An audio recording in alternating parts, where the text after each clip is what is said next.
Today's shiur will begin 17 lines from the top. In the middle of the line, you'll notice Bo Minei, Rav Yemar, Saba.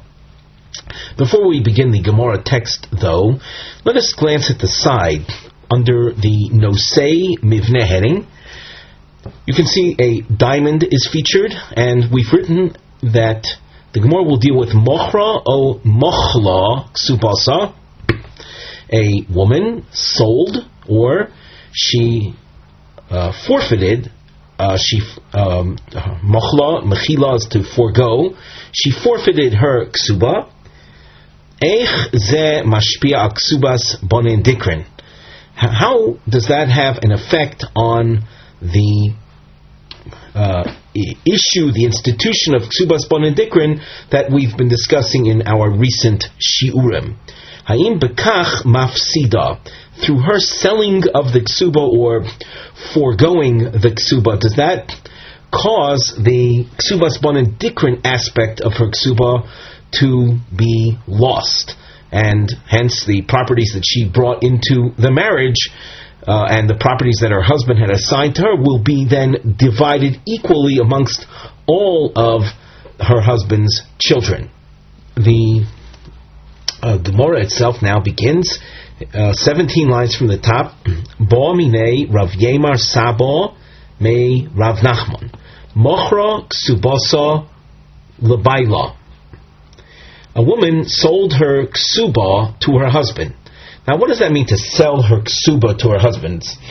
The ksuba is something that her husband owes her, and it also includes properties that she brought into the marriage. So what does that mean to sell it to her husband? It means as follows: that if her husband dies, and she would be the legal beneficiary of the ksuba, once she sold it, others would collect it in her stead. However, those outsiders, those are people that are buying her ksuba, really buying a right. It's a gamble they're taking, because if she dies in her husband's lifetime, he will inherit his wife, and those purchasers will be left with nothing. So they will have paid money to the woman. Obviously, the amount they're going to pay is not the amount that corresponds to the entire ksuba, but something less. It's a gamble that they're taking. So let us say she sold her ksuba to her husband, and the amount that she, in this case, the amount she gets from her husband would be some kind of nominal amount, or certainly less than the value of the ksuba itself. Apparently, you have a woman that needs money, and she's willing to do this. So she sells the ksuba to her husband.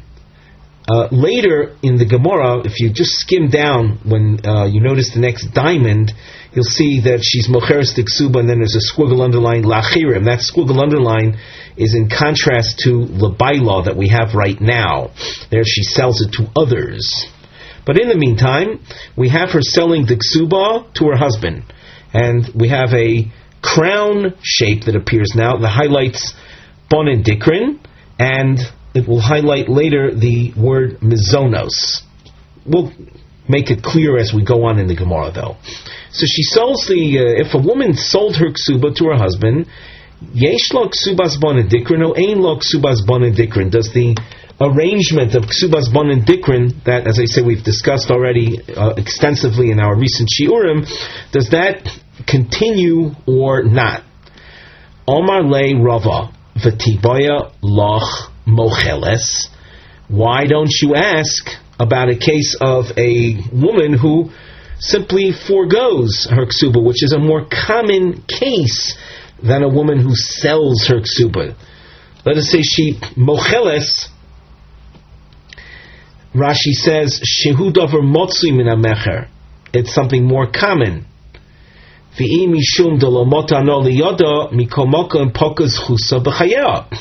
if you'll say, well, here she's not getting anything, okay, but the main point is that when she's mocheles, so she is foregoing in her own lifetime any rights she has to the ksuba. Omar lei. So Rav Yemar Saba, who had asked the original question of Rav Nachman, now responds to Rava. Rava asked Rav Yemar, why didn't you ask about Mocheles? Why did Rav Yemar Saba choose to ask about Mochra? So he explains himself. Omar lei, hashta Mocheres komibayale li. I'm asking about a case of Mocheres, the Afal Gav, the Ika Lemeimar Zuzi an Suha. It's in a case of a sale, one could argue, one could reason that she sold under duress, and she didn't do so much out of her own willingness. And still, I'm asking, does she lose, or do we cause a loss of Kesubos Bonin Dikrin? De Amina, I figure that if a woman is selling her Kesuba, it's as if she's being whipped with a whip with a metal tip to it. In other words, she's under duress. And still, even though it's a sale that's not so much with her own desire, her own initiative, but because of extenuating circumstances, and still, it could be that she's going to lose out on the benefit of Kesubos Dikrin to her children. Mocheles mibaya. Is there any reason for me to ask about Mocheles? And Mocheles is a case where the woman is acting on total volition, her own decision, no pressure upon her. She, out of the goodness of her heart, she's willing to forego her Kesuba. So it's pashut there that if you would tell me that in the case of Mocheres, where she's selling and there's an element of duress and still she's going to lose out, certainly in the case of Mochel, that's more obvious. Omar Rava, Pshitoli. So Rava says, to me it's obvious. The following, we have noticed there are a series of diamonds, and they're numbered.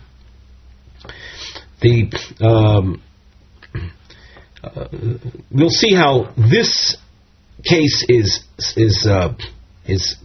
case 1, case 2. These are obvious to me. And when you get to case 3, you'll see that that's preceded by boy Rava. Case 3 is not clear. So case 1, Pshitoli, Rava says, Mocheres Kesubos Lachirim Yesh Lo Kesubos Bonin Dikrin. If a woman sells her Kesuba to others, and as we said before, if she dies, then her husband is going to inherit her.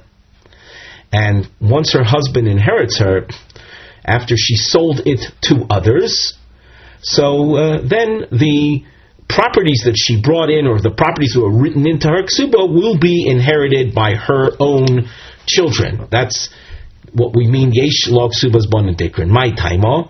Why is that so? Why, by her selling it to others, does she not lose out? Zuzi Ansuha. She was under duress, of some type of duress, some type of extenuating circumstance. She didn't really want to forego the Kesuba. Now that the Achirim didn't get the Kesuba, the outsiders don't get it because she died first and her husband inherited her. She's all too happy that her own children will get the Kesuba, the properties that were written into her Kesuba. Moicheles Kesubasa Labaila. If you have a woman that willingly forgoes her Kesuba to her husband, to the benefit of her husband, Ein Lo Kesubos Bonin Dikrin. She is thereby foregoing on the benefits of Kesubos Bonin Dikrin for her own sons. My taima achule achilta. If you ask why is that, the answer is because she was willing on her own to give up on it, to forego it. Boy Rava, Mocheres Kesubasa Lebaila. What about a woman who sells her Kesuba to her husband? In exchange for that, he pays her some small amount. If she dies before him, so he inherits from her anyway. The idea of his buying it from her is that if he if he dies first, so she would be the one to inherit it, so then she would not get her ksuba. If we look in the Rashi across from here, mocheres lebaila nami toivas hano ba'alma. That's an expression that Rashi used above in the Dibur HaMaskil mocheres Kesubos lacherim. Tovas hano represents a small amount of money that's paid relative to the entire sum of the ksuba. It's a small amount that the husband gave her. Davar muat sharei im meisa. If she dies in the husband's lifetime, Yorsha Vieno Lokeach Mimeno. He inherits from her. He's not considered a purchaser of hers.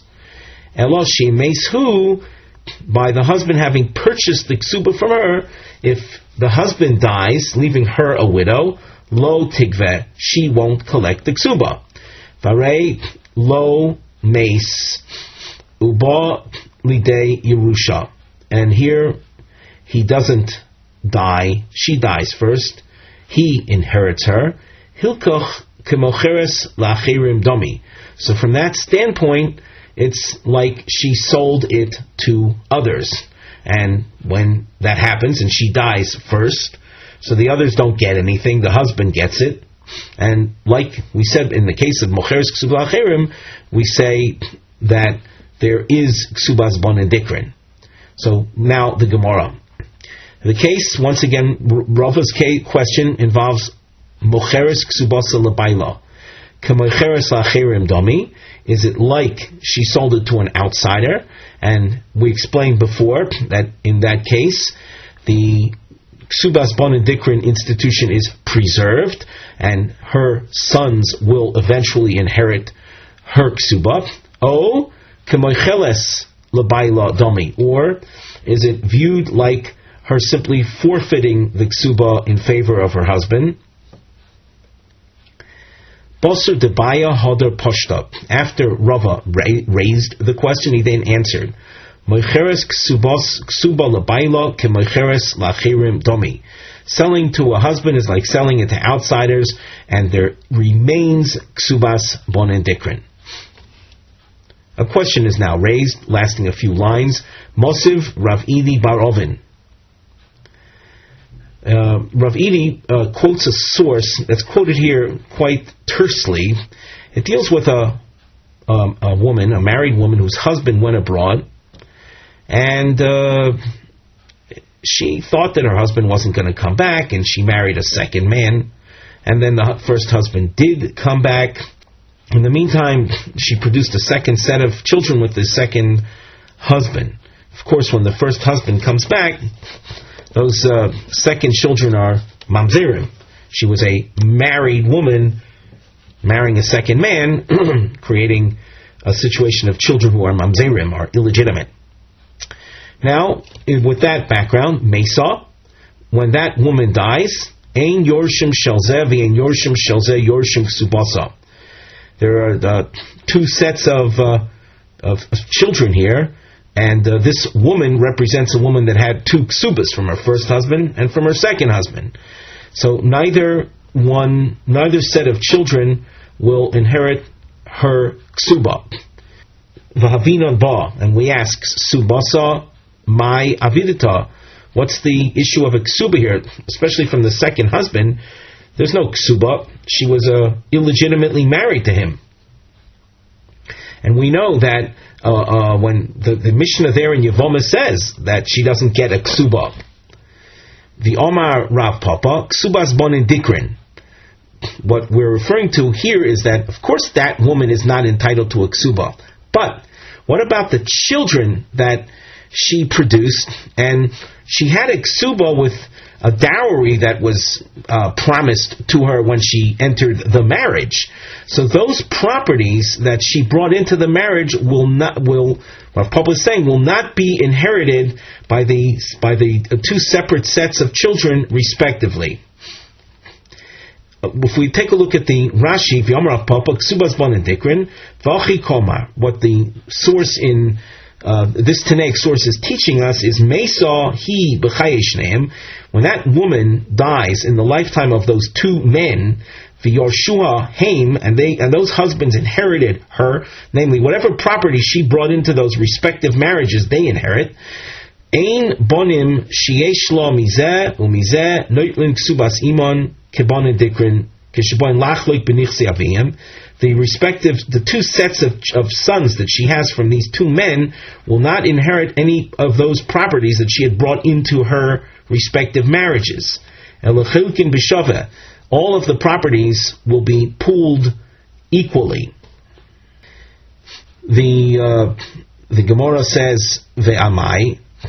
Why do you say that? Hachanami lema yetzer ansa. Just like you said before, that if there's an element of onus, an element of some like duress, something beyond her control, we say that the Kesubos Bon and Dikron is preserved. So why not say the same thing over here? That that would mean that the Kesubos Bon and Dikron institution remains. And what over here is the element of duress?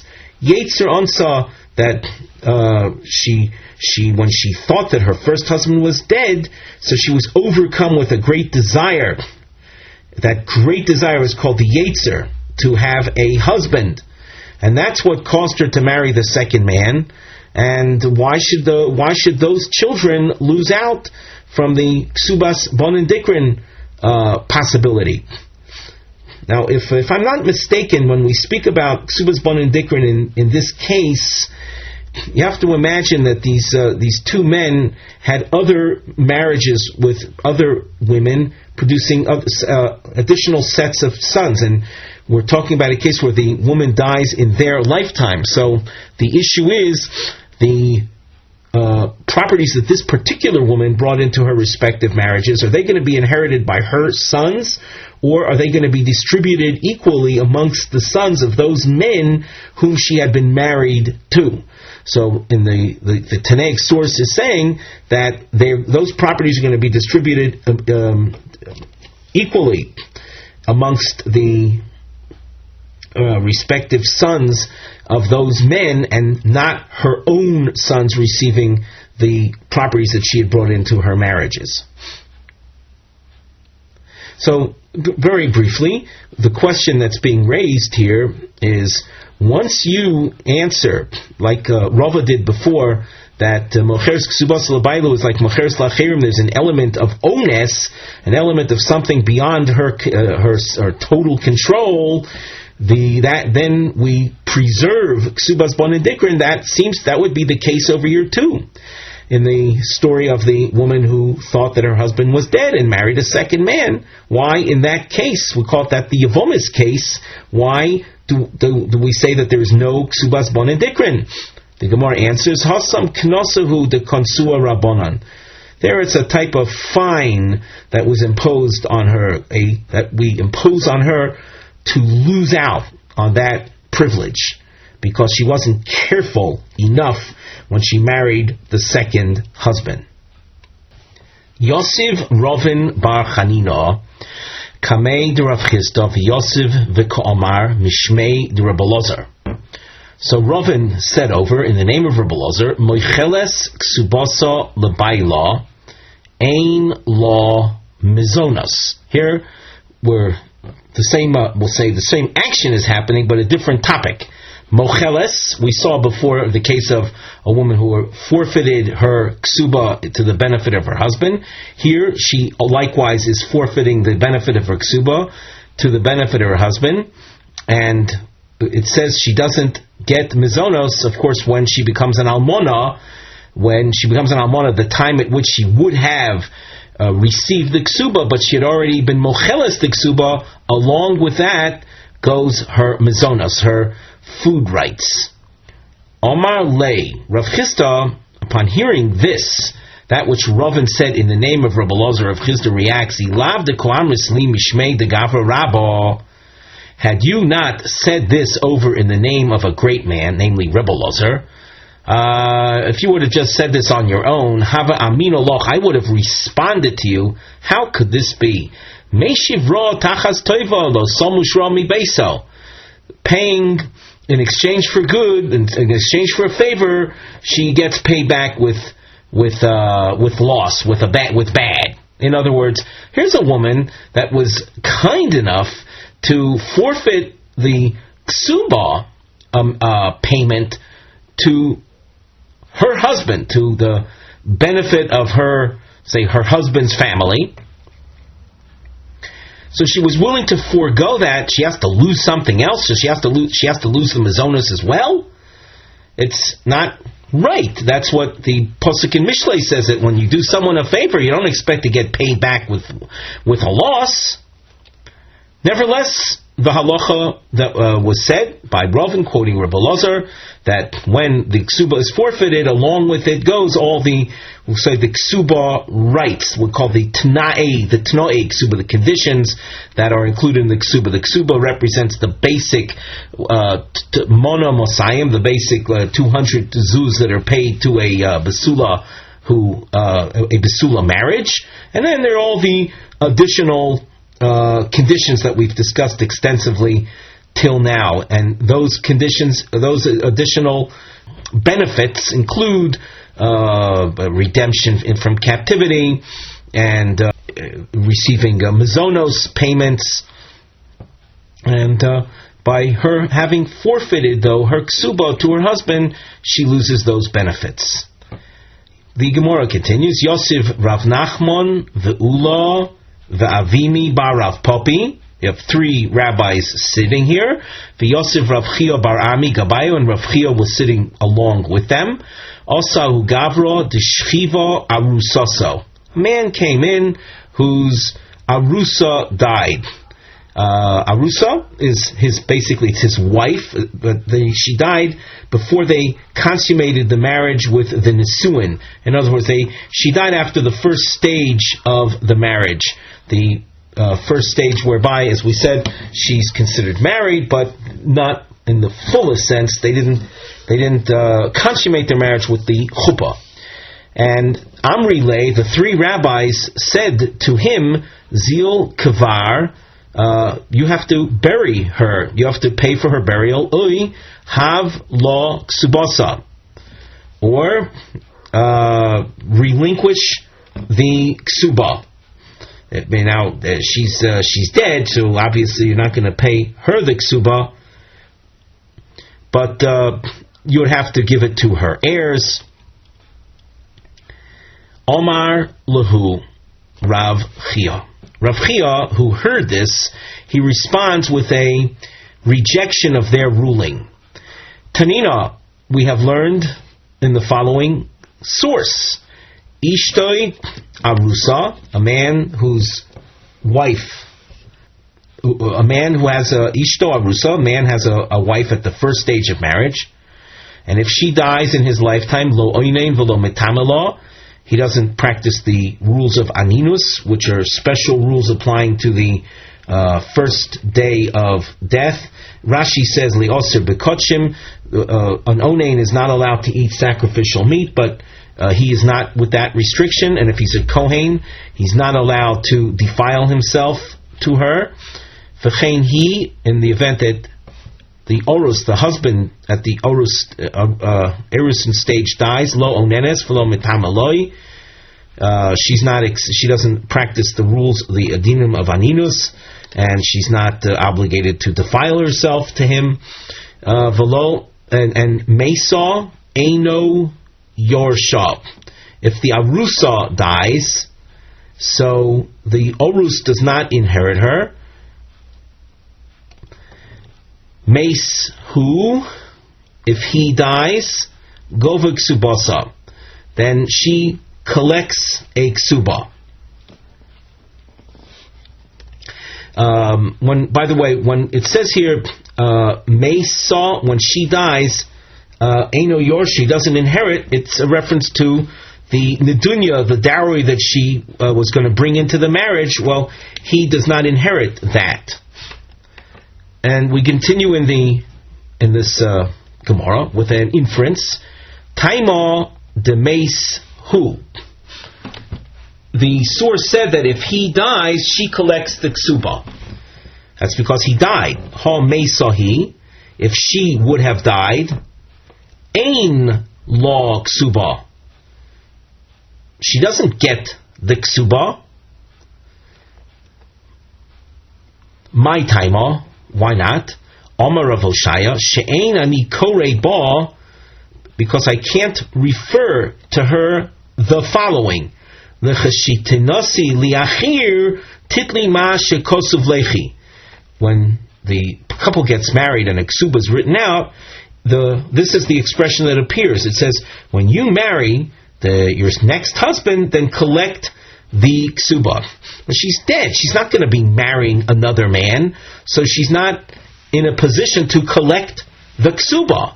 So how in the world could they say to this orus, either you bury her or you give her, which as we said, in her family, her ksuba. But there's no ksuba to be paid. Ki asa Ravin Omar Reish Lakish Arusa Shemesa Ein La Ksuba. Well, what Ravin is quoting in the name of Reish Lakish is basically that which we already learned. We underline Arusa Shemesa, it's like that which we underlined above, the Shchiva Arusaso. So when Ravin came, he quoted Reish Lakish. When Ravin came to Bavel, he quoted Reish Lakish, who was in Eretz Yisrael. He said, the Arus Lata, she does not get a ksuba. This is exactly what we just learned. It was essentially Rav Chia's response, again, along with Rav Oshaya's explanation. So Omar Luhu Abaye says to Ravin and anyone that was along with him, Zilu Amri Lei, go tell him. And we continue at the top of Nun Gimel Amud Beis, Shkila Tivusech, take your favor. You thought that by telling us this halacha we'd be indebted to you. Take your favor, Shadya Achizri, throw it on the thorn bushes. Kvar Tirgima Rav Oshaya Lishmaitse Bebavel. Rav Oshaya already said over that teaching to us here in Bavel. So that Ravin was probably all excited that he had this information from Eretz Yisrael in the name of Reish Lakish. And Abaye says, what you're telling us we've already heard in the name Rav Oshaya already told us that. And if you notice how we've marked the Gemara very carefully, we have a dot underlined Rav Oshaya's name, and we also have little stars to the immediate right-hand side of the Gemara text connecting these points together. Now, we continue with the second line from the top of Nun Gimel Amud Beis. Benon Nukvin di Havyon Lifi Minoi. The Tanai Ksuba that we're focusing on now has to do with the clause where the daughters that we have, the husband is saying to the wife, the daughters that we have, will derive mizonos from my properties. Of course, we're talking about a situation where the man dies, he leaves sons, he leaves daughters. The daughters will derive mizonos from his properties, and we saw in the Mishnah, ad de tilakhain leguvin, until they're taken by men, until they're married. On the side of the Gemara, we have an Osei topic heading, ad mosai nizoinus habas, achar misusaav b'tanai ksuba. Until when is a daughter supported from her father's properties based on the conditions of the ksuba? Rav Toni, we turn back to the Gemara, you'll notice we have an aleph over Rav's name, and then Levi also, he's Beis, two opinions, and we'll see how they can coexist or not. Rav Tani ad tilokhan leguvin. Rav has as the text of the Mishnah like we have, that the girls receive their support until they're married. Levi Tani ad tivgiron. Levi, who was the author of Tanaic sources, Levi's version of our Mishnah, at least, is until Bagrus, until age 12 and a half. So now the Gemara asks, with a tone of wonderment, with tamihah, Le Rav afagav de bogar, the Levi afagav de insiv. According to Rav, are you suggesting, is Rav suggesting that until they're married, even after they're 12 and a half, they could be, if they get married at 35, at age 35, they're going to continue getting mizonos, and because Rav said until they're married. Well, that's pretty open-ended until they get married. Even if they cross the Bagrus line of age, and with regard to Levi says Aditiv Garan. Does that mean that even if Afagav the Insiv, even if they get married under age 12 and a half, so you have a girl that's in effect married, she's not yet 12 and a half, and she's going to continue drawing sustenance from her father's estate. Could that be? Rashi adds a little more to help us out on our understanding. On the second line from the top, the Rav Afagav the Bogar is, according to Rav, are we to think that until they get married means that it'll continue even after they've become bogros? Follow Bagrus Motzim Rishusav. The age of 12 and a half, halachically speaking, removes her from her father's domain. Veloma tizomi beso. Why should she continue drawing sustenance from her father's house? Bein the Rebbe, Bein the Rebbe Lozer Berbi Shimon Shnechliku Bedover Beperek Metzias Isha Beisur Nechosim. There's a machlokas regarding another aspect of monies that a girl receives. Moedim b'mezonos.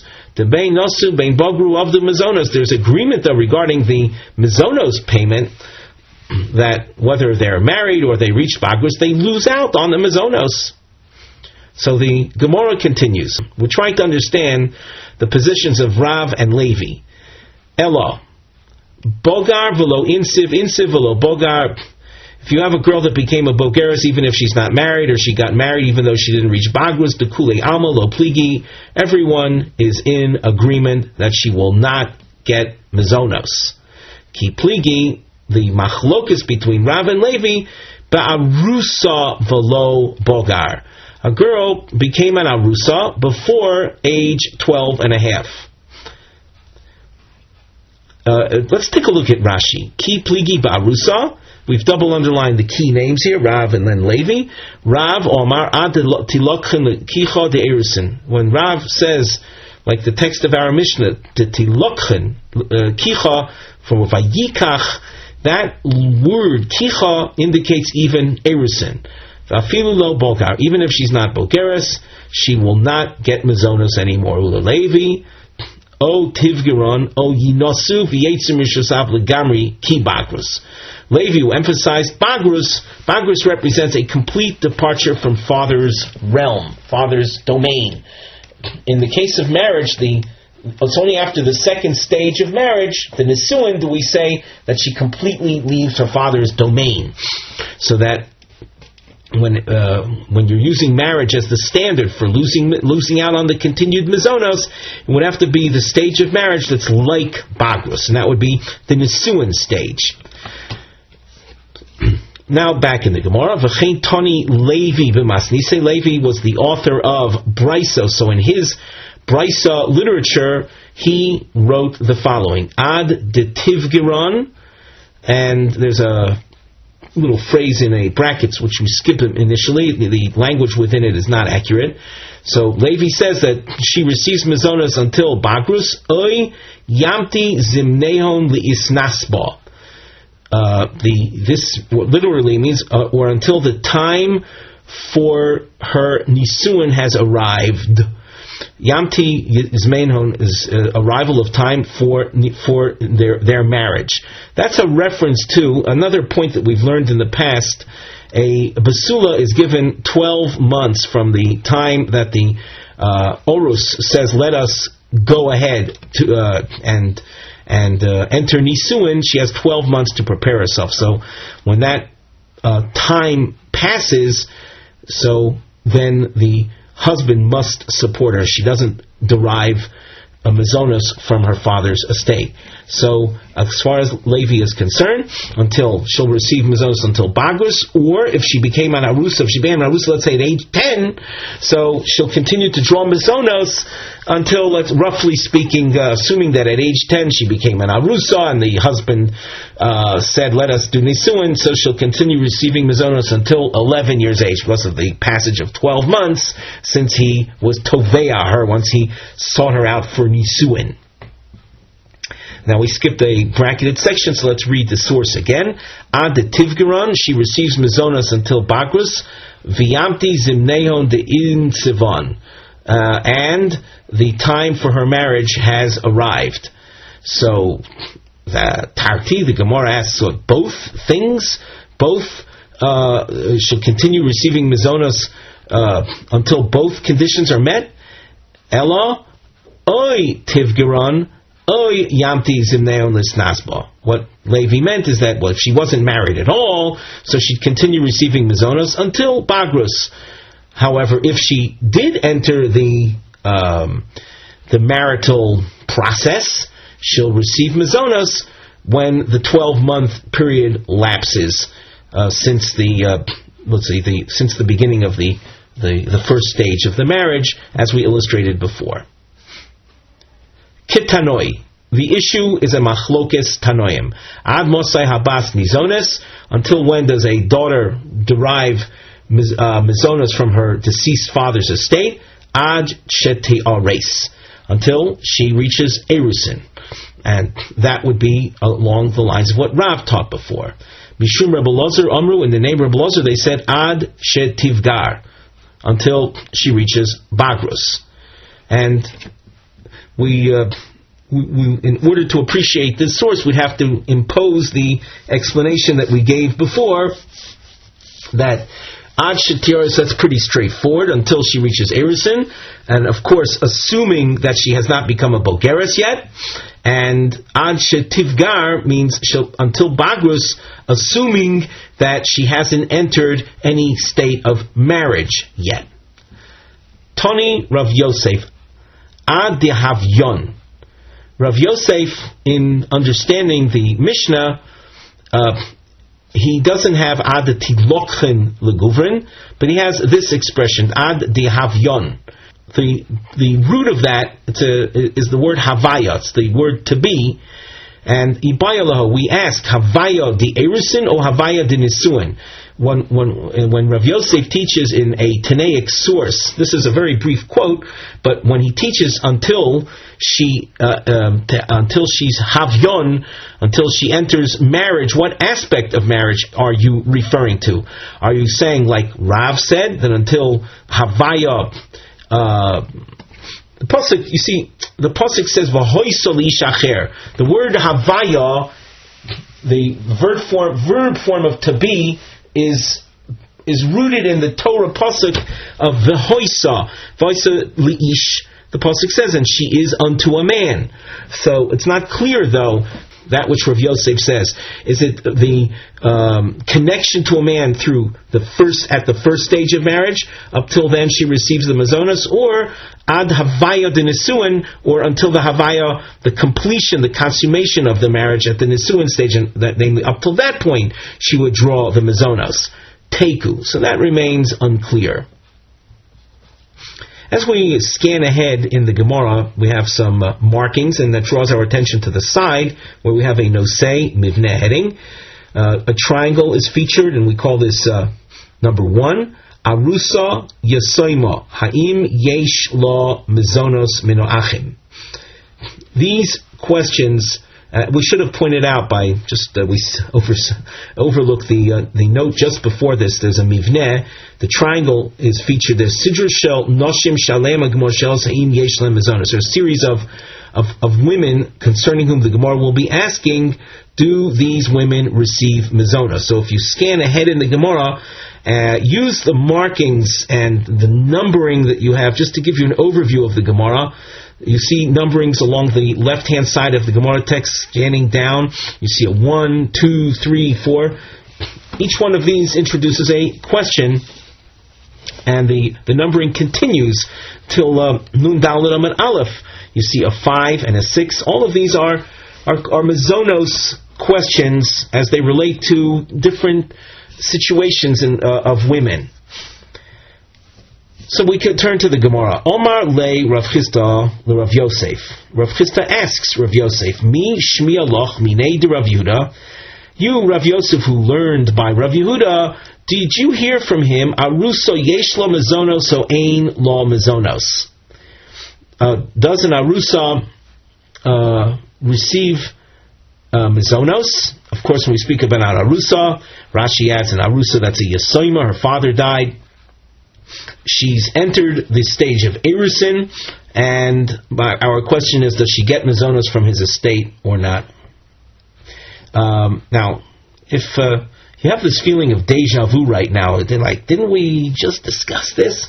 You're not imagining things. There's a Tosfos in the narrow lines, halfway down the page, Arusa yesh lo mezonos ein lo mezonos, lo shmiya le plukta de tanoi liel.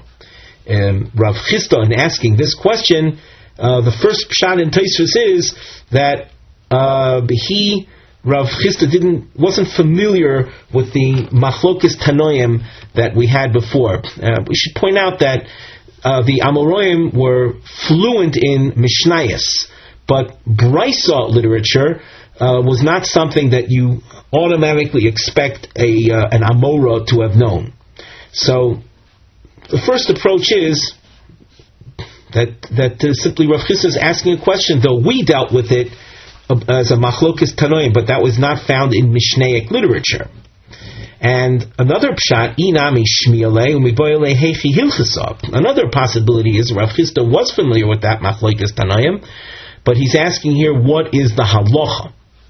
So we continue in the Gemara, and notice that there's an aleph and beis, and on the side of the Gemara, the aleph and beis represent shnei lishonos hafuchos bedusiach bein Rav Yosef and Rav Chisda, two opposite versions of the discussion that ensues between Rav Chisda and Rav Yosef.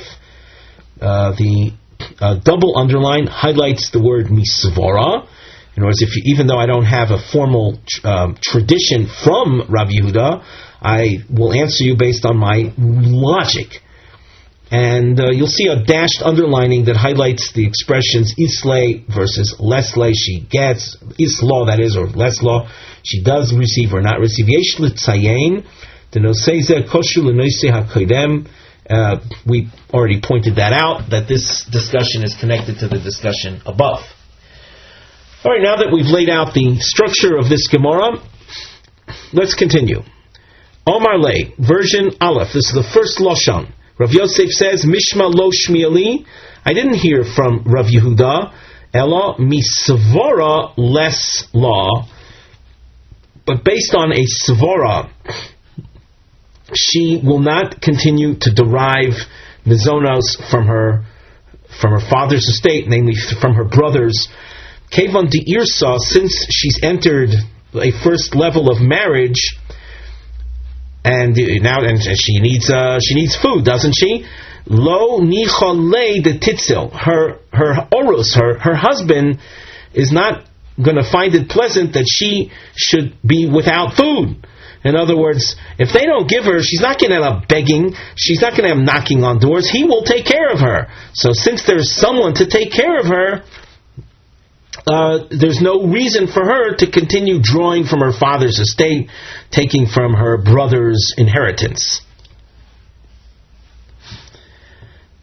The Rashi points out that the whole takana of mazonos, of food for the daughter from her father's estate, is that she shouldn't be subjected to indignation, begging at doors, but that's not going to happen over here because there's an oros who...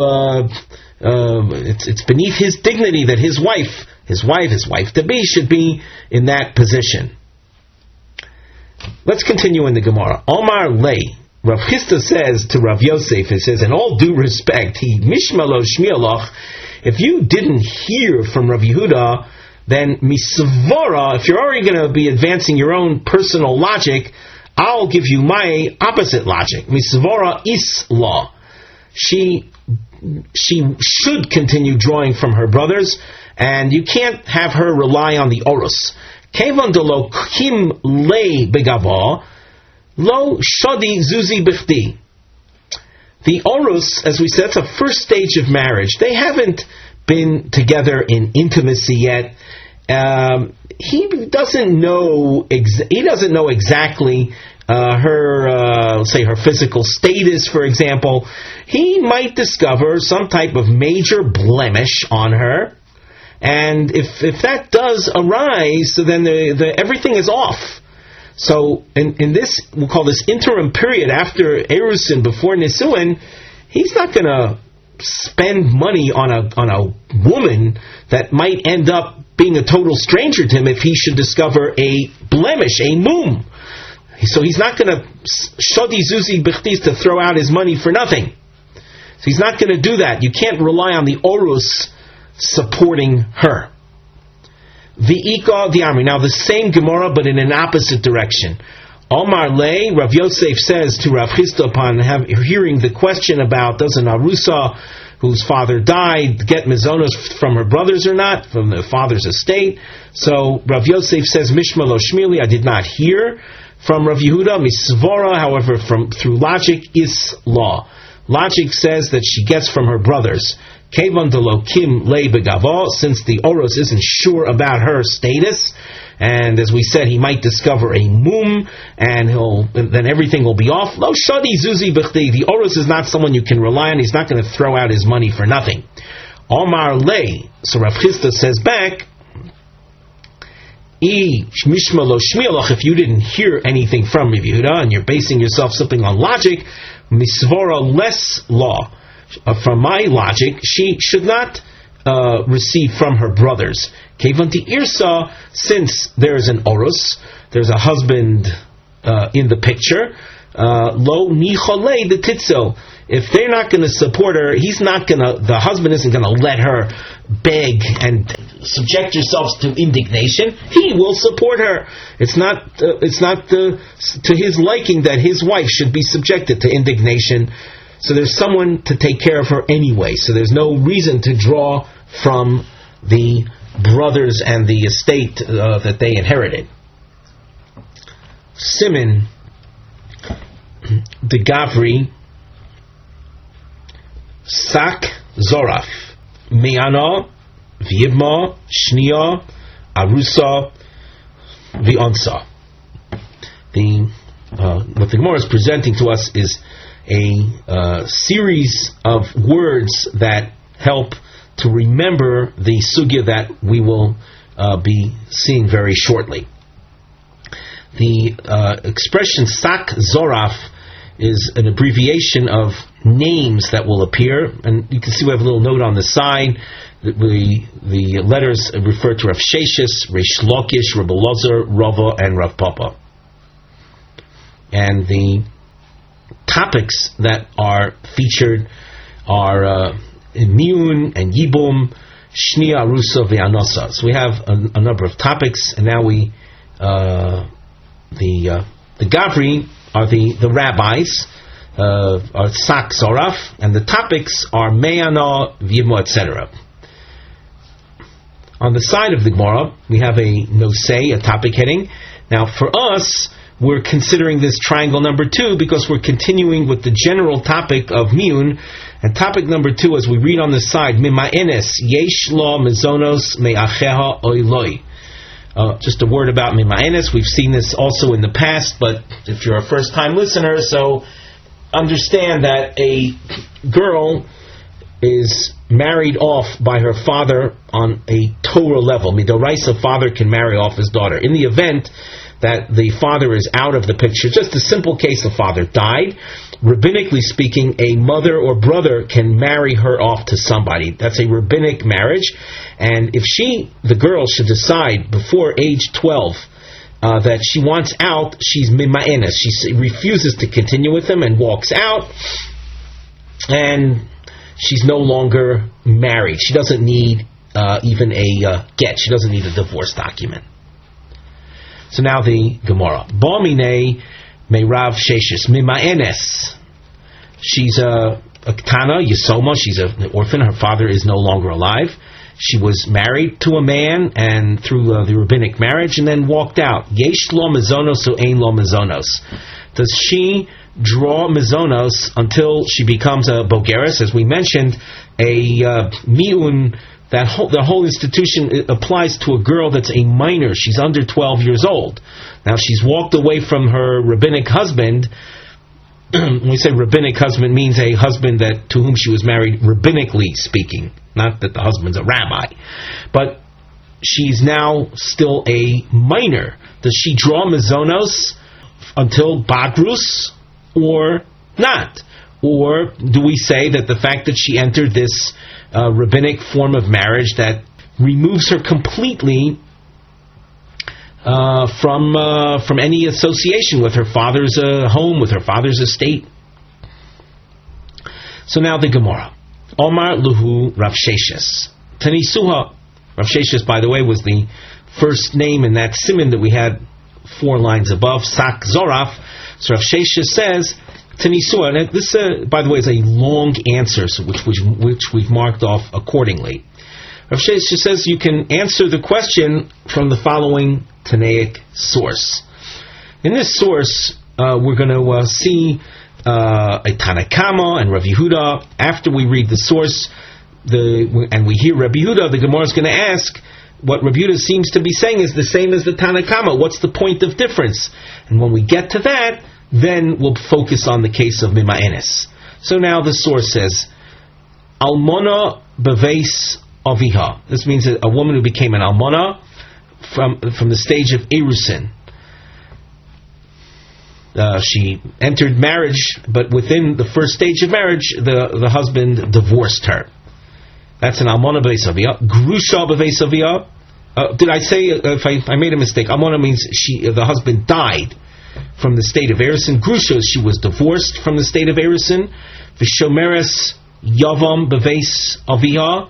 Yesh lo mizonos. Shomeres yavam, a woman whose husband died and she is died from a state of erusin, and she's waiting for the brother-in-law to marry her. And that during that time, she gets mizonos. Rabbi Yehuda Omer, Oida beveis avia yesh lo mizonos, Eino beveis avia ein lo mizonos. Rabbi Yehuda says if she's still in her father's house, she gets mizonos, and if she's not in her father's house, in other words, she's not associated with her father's house, she doesn't get mizonos. Well, Rabbi Yehuda Hainu Tanakama, that's what the Tanakama also emphasized. He said Tanakama kept emphasizing beveis avia each time. So they seem to be saying the same thing. Elolav mima'enes. It must be at the point of difference between them is the case of a mima'enes. The Tanakama Savar Yisla. The Tanakama is of the opinion that she does continue to receive mizonos, and Rabbi Yehuda Savar Lesla. And Rabbi Yehuda says no.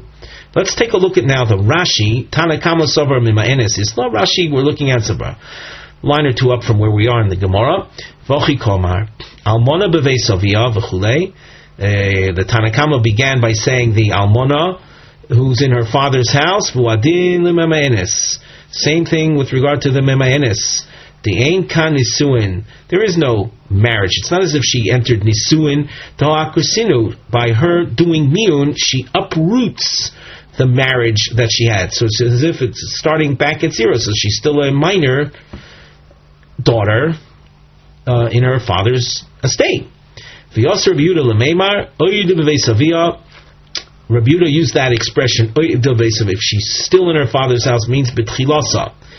She's still there, meaning from the beginning, she's still there as she was at the beginning. She didn't leave the father's house in any form of nisuin. Once she left the father's house in any form of marriage consummation, ain law, even if it's a rabbinic marriage consummation, she nevertheless no longer will be eligible for mizonos.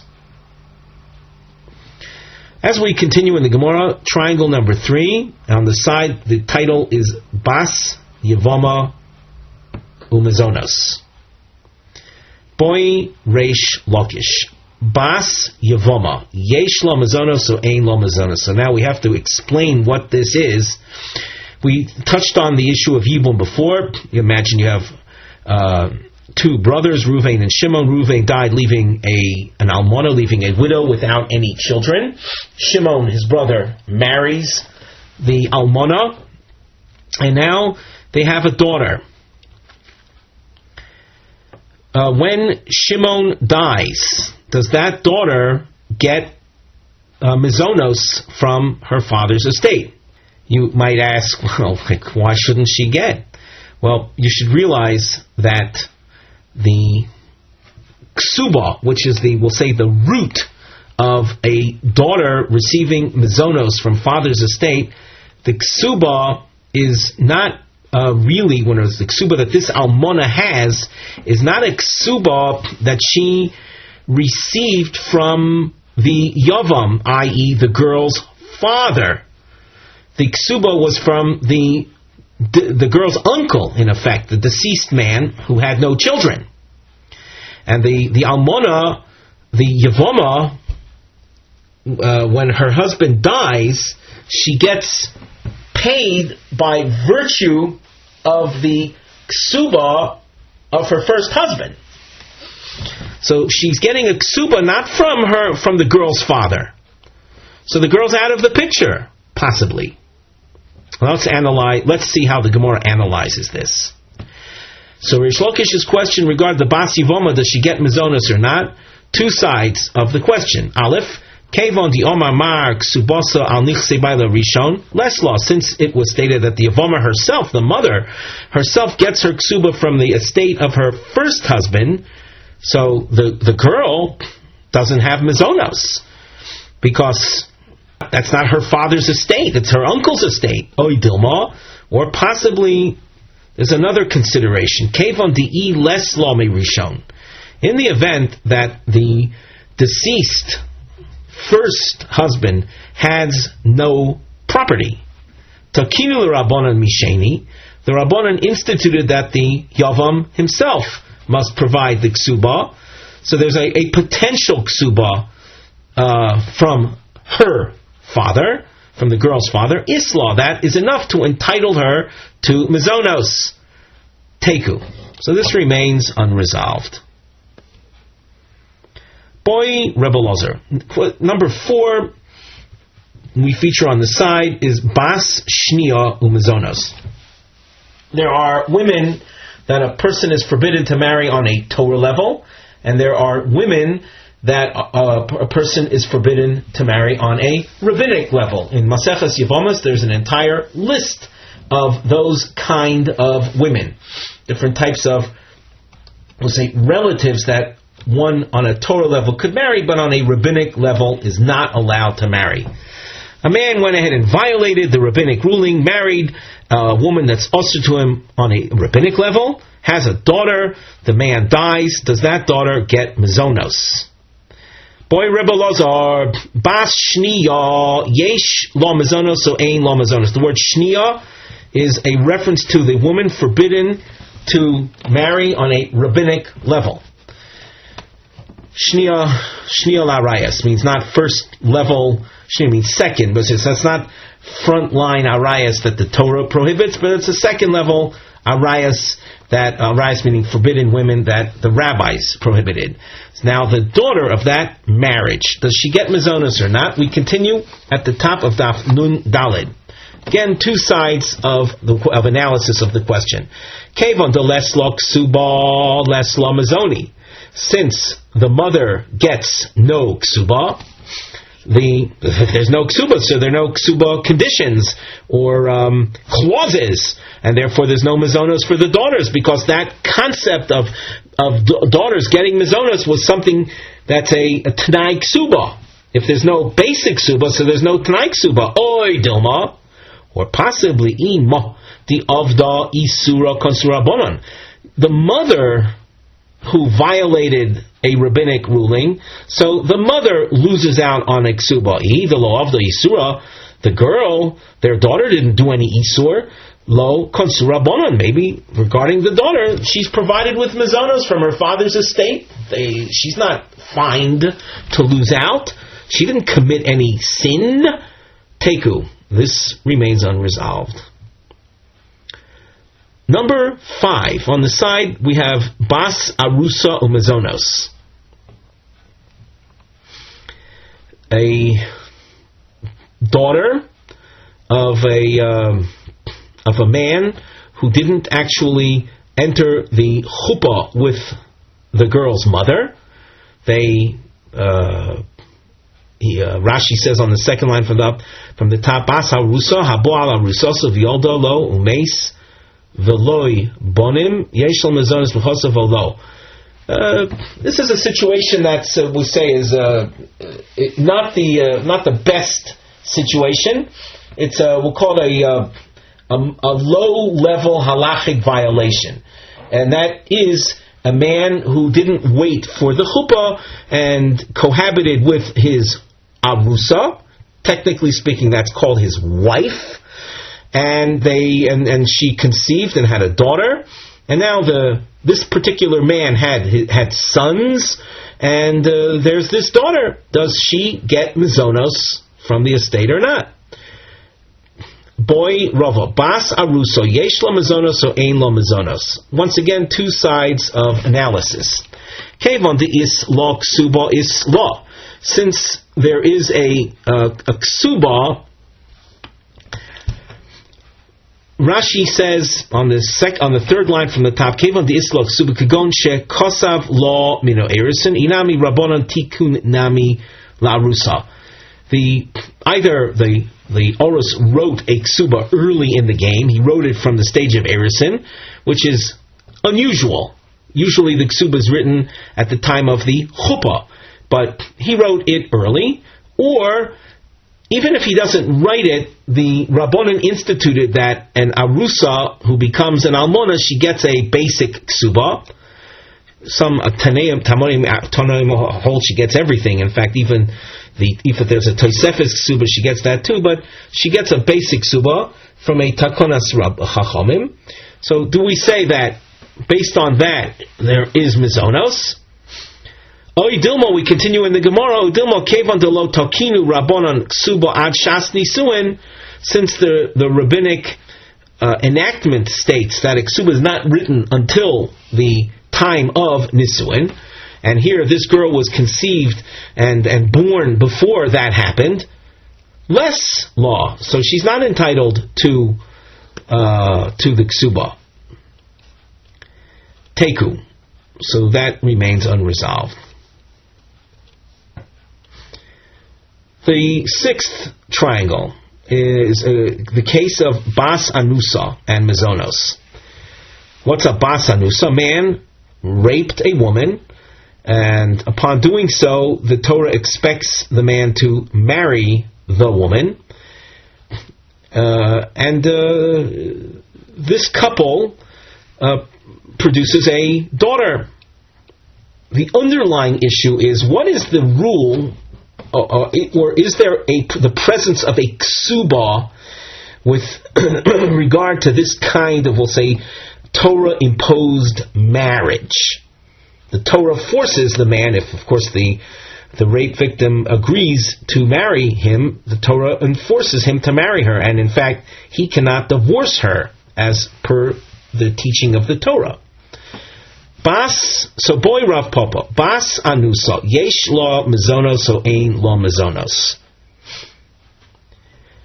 Aliba de Rabbi Yossi bar Rabbi Yehuda lo tibach. According to Rabbi Yossi, I'm not asking my question. The Omar Yesh lo ksuba mona. According to Rabbi Yossi, Rabbi Yehuda, an anusa is entitled to a ksuba of 100 zuz. So there is a ksuba, and with the ksuba, so there's the Tanai ksuba as well. The girl would certainly receive mazonos. I'm asking my question according to the Rabbanan who say, Yotza kesef knasa b'ksubasa mai. when a rape takes place, the rapist has to pay 50 shekel kesef to the father. So the Rabbanan hold that money is, we'll say, in lieu of a ksuba. So that so as far as the Rabbanan are concerned, there's no formal ksuba. What is the law regarding the daughter and her drawing mizonos from her father's estate when he dies? Kevon de leslo ksuba leslo mizoni. Since there's no formal ksuba, so there's no mizonos for the girl. Oidilma, or maybe we have to look into things on a deeper level. And it's as follows. Ksuba taimo mai. Why is there a ksuba in the first place? Kedei shalote kalo bi'enov lotzia. A ksuba is instituted so that men who marry women should not feel it too easy to divorce their wives at the drop of a hat. When a man decides to divorce his wife, he'll think twice because he knows he has to pay a lot of money upon her divorce. Now, in this particular case, that the idea of lahotzia isn't even an option. The holo motzi mapik law. This is a marriage that took place on the heels of a rape having taken place. In other words, because he raped her, he marries her, and the Torah says you're not allowed to divorce her. You don't need the ksuba as the deterrent. There's a built-in deterrent, so that we'll say the foregoing of the ksuba isn't because there's no ksuba per se, but there's no need for the ksuba. But that's the reason that there's no ksuba here. And with that analysis in mind, it's as if there is a ksuba, and therefore that would be reason for the girl to receive mizonos, teku. That remains unresolved. Toni Rav Yosef. Rav Yosef teaches a Tanaic source, which in effect is maybe we'll call it a diuk on that which our Mishnah mentioned. Our Mishnah said, At tehe yasva bevesi v'chulei. The almona remains in the house, and I emphasize here the word house. She remains in the house of her husband and continues to draw mizonos. That's the text of the Mishnah. And Rav Yosef teaches, Toni Rav Yosef bevesi v'lo beviksi. Biksi is a hut. From the fact that the Mishnah said, and we say the Tanai Ksuba states that the Almona continues living in where? In the house, not in the hut. If a man dies leaving children and he had been living with the wife in a hut and the husband's no longer alive, she does not stay there. She leaves. The children continue living in the hut. What about mizonos? Because the text of the ksuba was that when he dies, she continues in the house and receives mizonos. Maybe there's room to think that if she's not going to continue in the house, no more mizonos. So Rav Yosef teaches as follows: Bevesi v'lo beviksi, avol mizoini isla. She gets mizonos, they'll send food packages to her father's house where we'll assume she'll be dwelling. Mar baravashi yomer afilu mizoni nami lesla. No, she doesn't get mizonos. She doesn't. We don't expect them to send food packages to her father's house. Veles hilchisa kemar baravashi. The Gemara itself rules unlike Mar baravashi, who had denied her continued receiving of mizonos.